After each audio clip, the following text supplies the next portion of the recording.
रहा है, ये सब देखा जा रहा है। कौन से केमिस्ट हैं जो किस तरीके से काम कर रहे हैं, उस पर भी नजर रखी जा रही है। And I must tell you, everybody is being watched. It's a matter of time. जो गलत कर रहा है वो पकड़ा जाएगा, लेकिन हम तक क्या है कि हम उसके बहकावे में ना आए। और इसके लिए हर एक स्कूल, हर एक कॉलेज की जिम्मेदारी बनती है अपने ग्रुप्स बनाए, ऐसे विजिलेंटे ग्रुप बनाए जो ये देखे कि कोई ऐसा तो नहीं जो हमें नेगेटिवली इन्फ्लुएंस कर रहा है हमारे एनवायरनमेंट को। सुसाइड्स की भी अगर बात की जाए तो इसमें 2-3 चीजें हैं जिसका हमें ध्यान रखना है कि एक्सट्रीम लेवल का कोई भी emotion, extreme happiness, extreme depression, it will always lead to wrong decisions. आप बहुत खुश हो रहे हैं या बहुत उदास हो रहे हैं, वो भी एक तरह की मेंटल इलनेस को डिपिक्ट करता है। It's not a normal thing to be extremely excited और टू बी एक्सट्रीमली डिप्रेस्ड। ये एक हिंदी की कहावत है कि चाहे वो बहुत खुशी हो या बहुत गम हो, उसमें एक समान भाव से रहना, अभी मुझे एग्जैक्ट कोट याद नहीं आ रही, बट इट इज समान भाव से रहना, वही एक अच्छे इंसान की पहचान है। खुशी या गम देने वाला खुदा है, लेकिन उसको रियलाइज करना कि अगर मुझे किसी अच्छी चीज जो खुदा ने दी है उसमें मैं दूसरों की कैसे सपोर्ट कर सकती हूँ, या अगर कोई मुसीबत, चैलेंज मेरी लाइफ में आया है, मैं इससे क्या सीख सकता हूँ या सीख सकती हूँ। बिकॉज इट विल पास।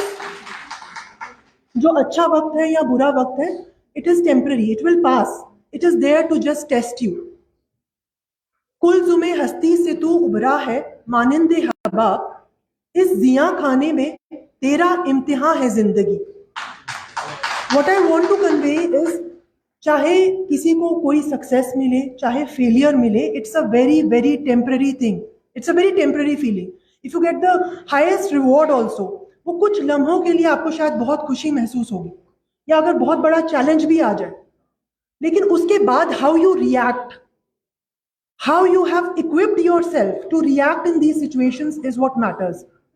आपने अपने आप को कितना तैयार किया हुआ है कि अगर कोई भी चैलेंज आता है तो आप किस रूटीन को फॉलो करोगे, किसके पास जाओगे, किससे सपोर्ट लोगे, वो मैटर करता है। और आई थिंक किसी भी तरीके की सोशल इवल, चाहे मैंने बहुत सारे ऐसे वाइफ बैटरिंग केसेस देखे हैं जहां पर बच्चों को लेकर मेरे पास औरतें आती हैं कि मुझे घर वाले ने निकाल दिया, या मुझे इवन मेरे माँ बाप नहीं ले रहे। उन लोगों के लिए मैं ये समझती हूँ कि एक बहुत बड़ा चैलेंज है। फिर तो हर कोई सुसाइड ही करेगा, या तो हर कोई ड्रग्स ही करेगा। हर कोई नहीं करता, क्योंकि हमारे अंदर वो आवाज है जो हमें ये कहती है कि नहीं, हमने इस सिचुएशन में जीतना है, बाहर आना है, and we have to support that voice. एक आवाज है जो कहती है कि नहीं, अब हमें हार जाना है, अब तो कुछ नहीं हो सकता। लेकिन जो आवाज आपके अंदर ये कहती है नहीं, हमें लड़ना है और हमें इस सिचुएशन से बाहर निकलना है, if you say this to yourself, you will automatically get that power.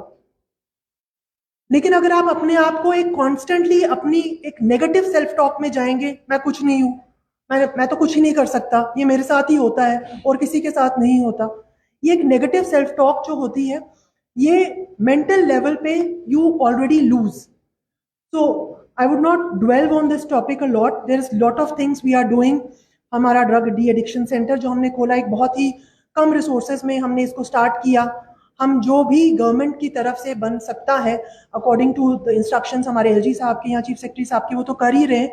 But I think finally we can only be successful अगर हम में से हर कोई ये तहिया कर ले कि हमने अपने आप को बचाना है, क्योंकि this is our life is precious.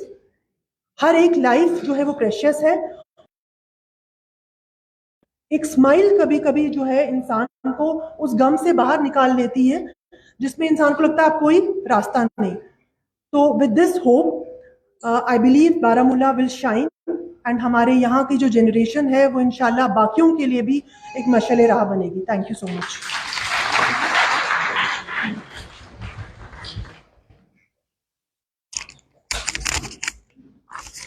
Thank you, बहुत बहुत शुक्रिया। हम मोहतरमा जी का मशहूर हैं कि जिन्होंने अपने कीमती वक्त में हमारे सामने बहुत ही कीमती बातें रखी। सामीन को अपनी बातों से नवाजा और बतौर खास हमारे जो यहाँ hello hello hello hello mic check mic